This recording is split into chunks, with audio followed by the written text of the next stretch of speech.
originally from Auckland, so I had an auntie when I was about 7 who was a share milker. So mum and dad were city folk. Dad was GM of Country Road and mum worked in schools as a PA. So no background in rural at all, apart from my auntie. So I used to go down there on the holidays. I probably didn't shower for the whole 2 weeks I was down there because mum used to drive back from the Waikato with the windows down. But I sort of say as I fell in love with the dairy bug.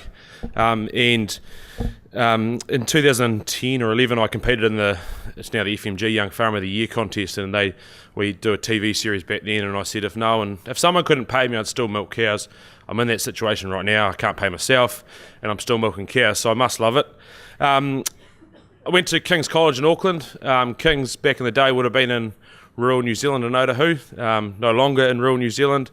Doesn't have a strong rural focus, which I've given the chairman, and we've gone through a few headmasters lately, but the headmaster's a bit of a rack up over it, especially when young farmers have tried to get into King's with teen egg. We've really struggled. So I went to the careers advisor when I was in year 12, I think it is, and said to her, look, I want to go and do an agricultural degree. So she goes, well, you'll need to go to Lincoln, grabs the pamphlets out of the drawer, takes the dust off them. They're probably from 2000, this is 2004, and said you'd probably want to do a BCom Ag and then do a DIP farm management afterwards. If anyone's been to Lincoln, that's the complete opposite to what you do. You'll either do a DIP farm management and then carry on with a degree, or you just do a degree. So Dad and I flew down to Lincoln. Lincoln picked us up for the day and decided I was going to do a Bachelor of Agricultural Science. I didn't like the science word at the end because I hadn't done science at school, but it was more the fact it was a 4-year degree, and in that 4th year you had the option to do honours. I was definitely not an A-grade student at school, but I was lucky enough to get a TUANZ scholarship, and they paid your tuition as long as you get to B+ average, which I think in my years was about 67 average. Now Lincoln sort of bumped it up, so in the 70s. So I managed to do that and qualified for honours. So I did my honours in 2005 and... 2008, sorry, Lincoln in 2005.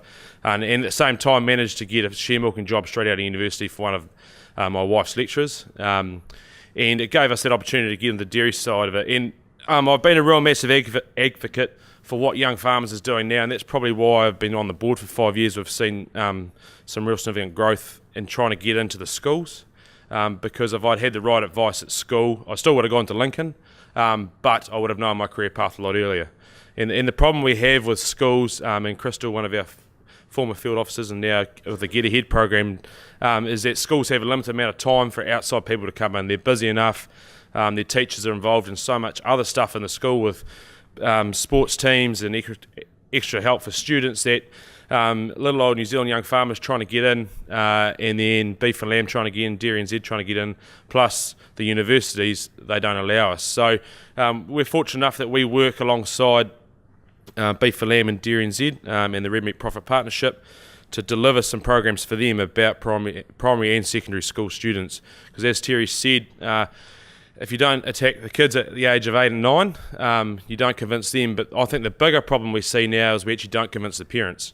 So if mum and dad are lawyers and a doctor or a scientist, we're probably not going to convince them that their child should get into agriculture. One, our media is never positive.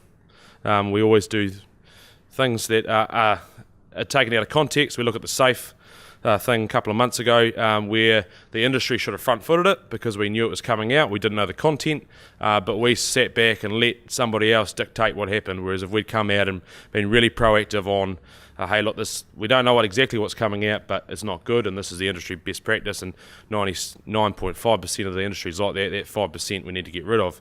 So we don't help ourselves convincing parents that agriculture's A, exciting, B, has a huge future for their children, and they can have a really good career out of it. And as Terry said, probably 1 in every 5 jobs in New Zealand is affected by agriculture. So you don't have to be a farmer. You've got scientists, you've got university lecturers, you've got bank managers, accountants that all specialise in real ag. I look at my bank managers, probably got a portfolio over $150 million of assets. Easy. There's probably not much equity there at the moment. But he's come out of university and walked into that sort of situation, and is a huge part of our business, but he's in the banking sector. So if I look at why are we not attracting the young people, it's not only the parents, but it's the curriculum at school. So if we look at what we're doing with the Red Meat Profit Partnership, we are taking little snippets of education like statistics, which I never did at school, but then had to do third year statistics at university to get my honours degree. We're taking snippets of that section of education, putting some primary ag examples around it to create that buzz for students. And then if we look at where technology is going, my 2-year-old daughter knows how to swipe my iPhone. She doesn't know my PIN number yet, but if I put the fingerprint on it, she could probably use my iPhone. So when she goes to school in 3 or 4 years, she's probably going to need an iPad. And if she comes back to the farm, like we're moving to Mayfield in 5 weeks, and she doesn't have internet for her own school work, how's that going to benefit us and her education? So it's not only getting more people into ag, it's actually our kids in those remote areas. A lot of remote areas probably still homeschool, and if they don't have internet access, that's what they need for homeschooling. I just think we're in a place where technology moves so fast, we don't know what's going to happen in 5 years or 3 years when my daughter goes to school. But if we're not improving our infrastructure, if we're not providing the likes of what Dan has done and creating his whole business, which creates a massive future for his family and attracting staff, how are we going to attract them into the agriculture industry if they can't get those things? I like it. The guys we employ now, if they're spending 2.5 hours in one of my motorbike shifting K lines, they've got earphones in, they're either listening to YouTube, Spotify, iTunes. That's all. They all need internet access for that to download stuff. Luckily, we live right on a town boundary and have fibre, really good internet access. But my in-laws who are up in Albury don't. They're off satellite. They get hit by the nor'westers. Some of the nor'westers you can't stand in, and the satellite's absolutely useless. It's probably the fact is they use internet more than they've ever used it, so they rely on it. They use the weather forecasting. They read the news. Probably 3 or 4 years ago they weren't. So now that actually that reliability of internet and connecting to us is pretty critical. I sort of see that. Without phone lines, cell phone coverage is pretty vital. We first went share milking, it was $85,000 to get a phone line to the house, brand new conversion. Farm owners obviously said no, but we had 2 bars of cell phone reception on a good day. So really hard to communicate. So I ran a radio system with TL Parker because we ran 2 farms, and that was pretty much my only means of communication with my wife when she's at the other farm because we both didn't have reception.